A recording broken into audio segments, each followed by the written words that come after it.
Good morning friends. Shri Shyam steno classes में आपका स्वागत है। डिक्टेशन स्टार्ट होगी 5 सेकंड बाद। स्टार्ट। सरकार ने सोमवार को आर्थिक विकास दर के जो आंकड़े जारी किए उनसे देश की अर्थव्यवस्था की हकीकत सामने आ गई है। इन आंकड़ों से स्पष्ट है कि मौजूदा वित्त वर्ष की पहली तिमाही अप्रैल से जून 2020 के दौरान सकल घरेलू उत्पाद जीडीपी में 23.9% की भारी गिरावट आई है। हालांकि यह हैरानी की बात इसलिए नहीं है क्योंकि इस पहली तिमाही में देश पूर्णबंदी की गिरफ्त में रहा और औद्योगिक गतिविधियों से लेकर छोटे स्तर पर काम बंद रहा। यह तभी साफ हो चला था कि आने वाले दिनों में देश की अर्थव्यवस्था दुष्चक्र में फंसने जा रही है।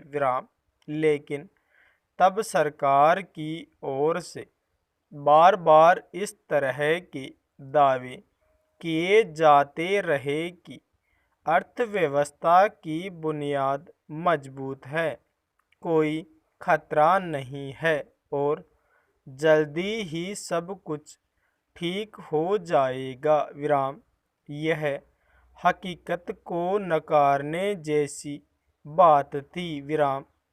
देश के राष्ट्रीय सांख्यिकीय कार्यालय ने जीडीपी के जो ताज़ा आंकड़े जारी किए हैं उनसे पता चल रहा है कि हमारे उद्योग किस मरती झूरती हालत में पहुंच गए हैं और उत्पादन की स्थिति क्या है।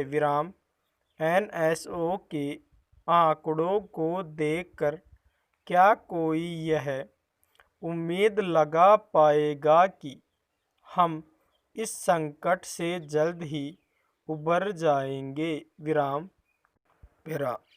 इसमें कोई संदेह नहीं कि पिछले 3 महीनों में जो हालत बिगड़े हैं उनके पीछे कोरोना संकट बड़ा कारण रहा है। लेकिन इस सच्चाई से मुंह नहीं मोड़ा जा सकता है कि भारत की अर्थव्यवस्था पिछली 8 तिमाहियों से नीचे आ रही है। अगर पिछले 2 साल में अर्थव्यवस्था में गिरावट का दौर नहीं रहता तो शायद भारत पूर्णबंदी से उत्पन्न आर्थिक संकट को झेल जाता। लेकिन अब अर्थव्यवस्था पर जो मार पड़ रही है वह एक तरह से दोहरी मार है।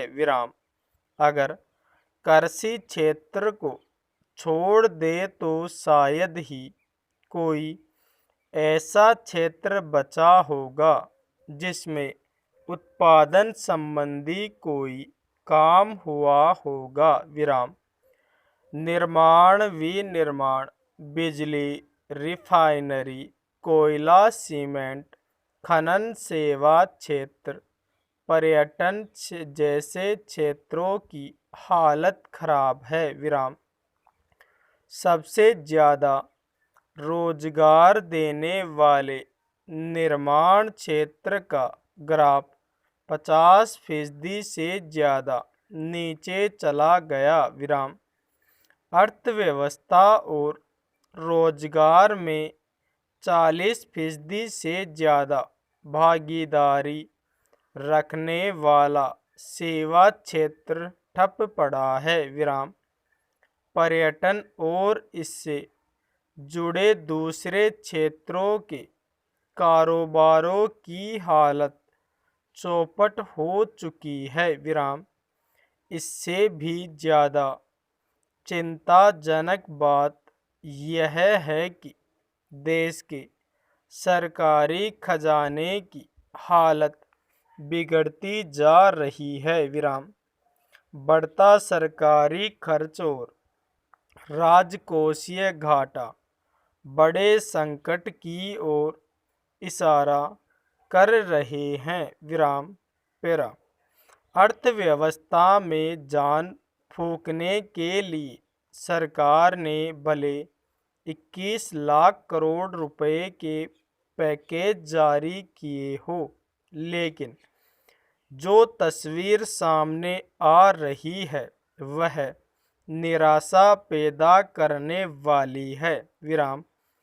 अर्थव्यवस्था की रीढ़ माने जाने वाला असंगठित क्षेत्र और मध्य वर्ग जिन संकटों से जूझ रहा है वे कोई मामूली नहीं है।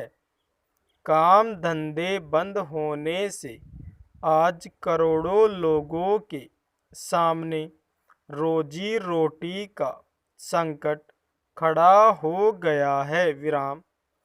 ऐसे में पैसा नहीं होगा तो लोग खर्च क्या करेंगे? बाजार में मांग कैसे निकलेगी? कारखानों और छोटे उद्योगों में उत्पादन कैसे शुरू होगा? यह बड़ा सवाल है। विराम। जिस तरह के हालात बन गए हैं उनसे निकल पाना कोई आसान काम नहीं है। विराम।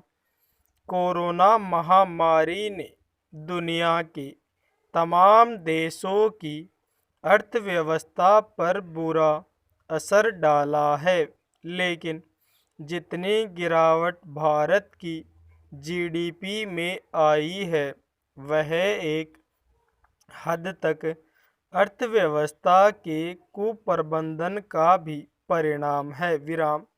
आने वाले वक्त को लेकर लोगों के मन में भारी अनिश्चितता और खौफ की स्थिति बन गई है। विराम।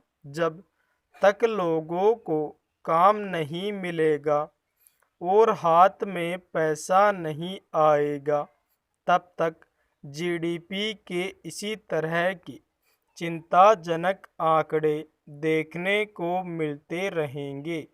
पूर्ण विराम।